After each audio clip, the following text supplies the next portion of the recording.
कक्षा 9 हिंदी काव्य हम पढ़ रहे थे। दान, निराला जी द्वारा रचित दान शीर्षक है। तो दान शीर्षक का 2 पैराग्राफ हम पढ़ लिए थे। आज हम अंतिम पैराग्राफ पढ़ेंगे। चलिए देखते हैं। कुछ इस पेज पर है, कुछ आगे पेज पर मिलेगा आपको। मैंने झुक नीचे देखा, यहाँ से आपको पढ़ना है। मैंने झुक नीचे को देखा तो झलकी आशा की रेखा। विप्रव स्नान कर चढ़ा सलील, शिव पर दुर्वादल तंडुल तिल लेकर झोली आए ऊपर। देख कर चले तत्पर बानर।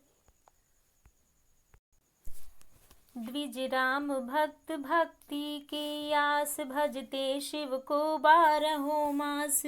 कर रामायण का पारायण, जपते हैं श्रीमन नारायण। दुख पाते जब होते अनाथ, कहते कपियों के जोड़ हाथ। मेरे पड़ोस के वे सज्जन, करते प्रतिदिन सरिता मंचन। झोली से पुए निकाल लिए, बढ़ते कपियों के हाथ दिए। देखा भी नहीं उधर फिर कर, जिस ओर रहा वह भिक्षुक इतर। चिल्लाया चिल्लाया किया दूर दानव, बोला मैं धन्य श्रेष्ठ मानव। बोला मैं धन्य श्रेष्ठ मानव।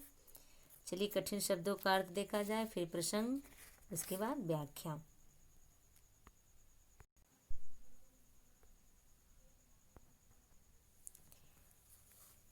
पारायण का अर्थ होता है अध्ययन। कपियों का अर्थ होता है बंदरों। सरिता मज्जन का अर्थ होता है, सरिता माने नदी, मज्जन माने स्नान, नदी में स्नान। इतर का अर्थ होता है दूसरा। दुर्वा दल का अर्थ होता है दूब। तंडुल का अर्थ होता है चावल। ठीक है।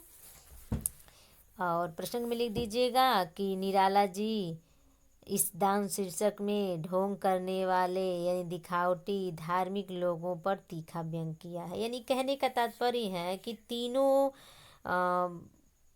पैराग्राफ में आपको एक ही प्रसंग को लिखना है कि कभी यहाँ पर ढोंग करने वाले, धर्म के नाम पर ढोंग करने वाले, दिखावा करने वाले लोगों पर तीखा व्यंग किया है। ठीक है। चलिए व्याख्या पर ध्यान दीजिए। मैंने झुक नीचे को देखा। कवि कहते हैं कि मैंने झुककर पुल के नीचे देखा तो झलकी आशा की रेखा। तो देखा तो मेरे मन में कुछ आशा जगी। विप्र स्नान कर चढ़ा सलील। वहाँ एक ब्राह्मण स्नान करके शिव जी पर जल चढ़ाकर, यहाँ दिया है, शिव पर दुर्वादल तंडुल तिल लेकर झोली आए ऊपर। यानी भगवान शिव के ऊपर जल चढ़ाकर दूब, चावल, तिल आदि भेंट करके अपनी झोली लिए हुए ऊपर आया। ठीक है। देखकर चले तत्पर बानर। उसको देखकर बंदर जो है शीघ्रता से दौड़े। फिर द्विज राम भक्त भक्ति की आस, भजते शिव को 12 मास। यहाँ द्विज माने ब्राह्मण। यहाँ कहा गया है कि वह ब्राह्मण भगवान राम का भक्त था। किसका भक्त था? राम का। उसे भक्ति करने से कुछ मनोकामना पूरी होने की आशा थी। ठीक है। वहाँ 12 महीने भगवान शिव की आराधना करता था। कर रामायण का पारायण। वे ब्राह्मण महाशय प्रतिदिन प्रातः काल रामायण का पाठ करने के बाद श्रीमन नारायण नारायण मंत्र का जाप भी करते थे। दुख पाते जब होते अनाथ। वह अंधविश्वासी ब्राह्मण जब कभी दुखी होता या असहाय दशा का अनुभव करता तब हाथ जोड़कर क्या करता था? कहते कपियों के हाथ जोड़, मेरे पड़ोस के थे वे सज्जन। यानी कि वह जब अपने आप को दुख का अनुभव करता था तो वो बंदरों के सामने हाथ जोड़कर कहता था कि वे उसका दुख दूर कर दें। कभी उस ब्राह्मण का परिचय देते हुए कहता है कि वे सज्जन मेरे पड़ोस में रहते हैं। ठीक है। करते प्रतिदिन सरिता मज्जन। और वह प्रतिदिन गोमती नदी में स्नान करते हैं। झोली से पुए निकाल लिए, बढ़ते कपियों के हाथ दिए।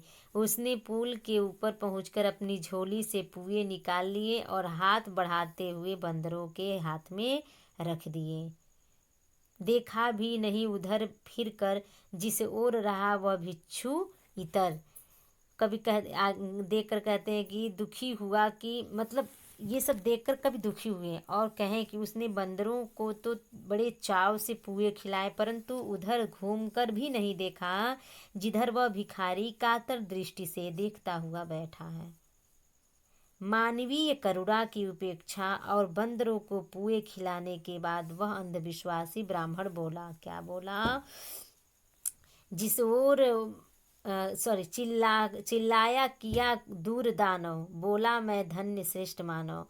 वह अंधविश्वासी ब्राह्मण बोला कि आज मैंने उस राक्षसी वृत्तियों से छुटकारा पा लिया जिसके कारण मैं दुखी था। परंतु निराला जी के मुख से निकला, धन्य हो मानव श्रेष्ठ। भाव यह है कि जो ईश्वर का सर्वश्रेष्ठ रचना है, इसकी इतनी दुर्गत कि उसे बंदरों से भी तुच्छ समझा गया है। मरणासन दशा में देखकर भी उसे भिक्षा देने योग्य न समझा गया। मानवता का इससे बढ़कर क्रूर उपहास यानी मजाक और क्या हो सकता है। बहुत आसान ये लेसन था, समाप्त हो गया।